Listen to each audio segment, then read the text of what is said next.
सब एक हो जाओ, आजादी का दीप जलाओ. And now recognizes Mr. Ajit Sahi. 5 minutes for your summary. Honorable Chairman and Congressman Franks, thank you so much for inviting me here. I come from India, and as you've read my brief profile, much of the things that I have to say in my oral testimony, of course, has been covered by my co-panelist, Mr. Sifton. Two things are very important to know about the current status of human rights in India. One is, why is it happening? And two is, where do we see it going from here? The first part, Mr. Sifton, towards the end of his oral testimony, he hinted at it, and he said we should recognize that Mr. Modi's BJP party is an actor. I would like to make a small amendment to that, and I would say it is the director and not just the actor. It is the producer of human rights violations in India. It is the director of human rights violations in India, because it springs from an organization which is fundamentally racist, human rights, an organization that has indulged in human rights abuses and violence for nearly 90 years. This is an organization which is known better by its acronym called RSS, which is a self-avowed, self-confessed Hindu supremacist organization. And the BJP is a political wing of that organization. And Mr. Modi is not only the best-known leader of that organization, he is also the Prime Minister of India, coming from the BJP, which is the political heir, the political wing of the RSS, which part of its documentation, part of its core principles is to turn India into a Hindu nation where non-Hindus, who are about 20% of India's population of 1.3 billion, the non-Hindus such as Muslims and Christians, as well as Sikhs, they do not have any rights, or they have far fewer civil and political rights than Hindus have. That is a stated goal of the RSS, and that is how it has been since 1925, when this organization was set up. This organization was one of the people who was the main assassin of Mahatma Gandhi in 1948. There has been lingering doubts about his involvement with this organization. Even though this organization has consistently denied it, the fact is that he worked very closely with members of this organization back in the 1930s and the 40s, before he went on to assassinate Mahatma Gandhi, who upheld the principles of secularism and India being a diverse country, as Congressman Franks noted. I want to talk about the fact that what has been happening with the rise of Mr. Modi's government is that the hate-filled and bigoted ideology of the RSS has become one of the big motivations behind the widespread human rights violations across India, especially since he became Prime Minister. So we need to understand why this is happening. It is not as if this is happening, this is being done externally by some other people. It is being carried out by people who are connected with the government of the day, and therefore who will have the courage or the conviction of that courage to carry out any kind of counter, presenting a counter to such activities.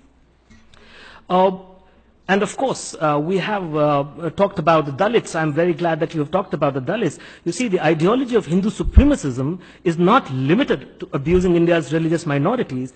Indeed, the rigidly hierarchical caste system of the Hindu society has for centuries discriminated against those lower down its chain, to such an extent that they have been the infamous untouchables of the Indian society. And then we need to add to this list India's 15% tribal people, who have traditionally inhabited vast forested stretches, millions of who have been forcefully dispossessed of their lands and homes over decades to make way for industrial projects, as you noted just now yourself. And that is why, as a result, thousands of them have been fighting back in my view, in the view of many of us, in a misplaced fight back, but nonetheless, there is an armed insurgency raging through the central Indian forests today as we speak here. And as a result, what has happened is that paramilitaries are now the only government across much of central India where such insurgency has caught momentum in the last 15 years. And this has led, inevitably, to massive human rights abuses by local police and the paramilitaries, because they target innocent people, the innocent citizens of India, and put them in prisons on false charges and fabricated evidences. This is something, as you noted, Chairman, Honorable Chairman, I have covered in my journalism through the years. We've seen, I don't want to talk much about the state of Jammu Kashmir, which is a northern Indian state disputed by Pakistan since 1947, when the two countries split from British India. They gained their independence. But the fact that since 1989, especially since 1989, the Indian Army has had a very strong presence in the state of Jammu Kashmir.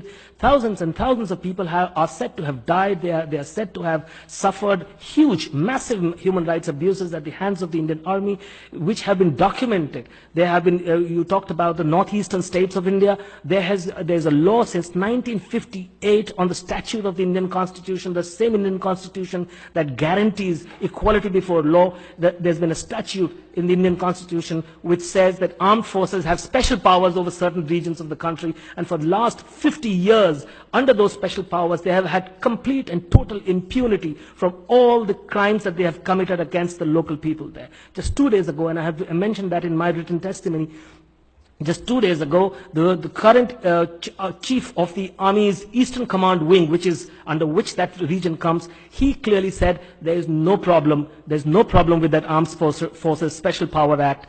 It's all fine. Whereas the Supreme Court of India, in its own judgments, and commissions headed by Supreme Court judges have time and again said that this is a completely ridiculous law. It has caused the violations of human rights on an industrial scale, and they should be done away with. I just want to talk very, very briefly about the commonest forms of human rights abuses and violations of civil liberties. How do they manifest? One of the forms is extrajudicial killing. It might really come as a surprise to this commission that on an average 6 people a day are killed in extrajudicial manners in India, in prisons or in the custody of the police. More than 6 people a day, an average that has only increased over the last 15 to 20 years. When towards the turn of the century, this average used to be about 4 a day. And that is what has been increasing. Across India, well over 1,000 people die every year in the custody of police or in prison.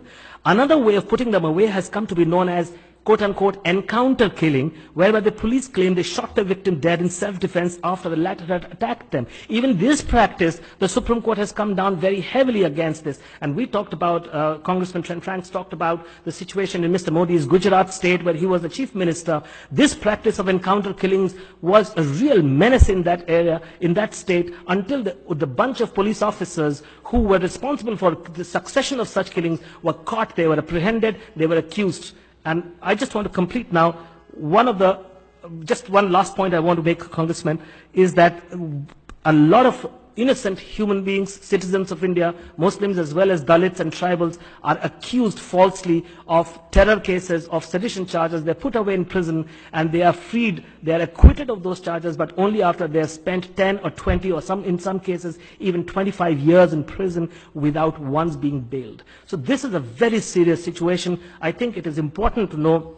The very last point, 1 year from now, I'm really worried that there are elections in India's largest state, a state known as Uttar Pradesh, which has about 200 million people as its population, 200 million. That's almost 2/3 the entire population of the United States. This is a state where there was major sectarian violence with very well documented involvement of the BJP's people back in 2013, just before Mr. Modi became Prime Minister. And there is a big fear that ahead of those state legislative elections, there might be attempts by such people to revive those kinds of hatred and bigotry and apprehend that there might be violence again in that state. Thank you. Thank you so much, sir.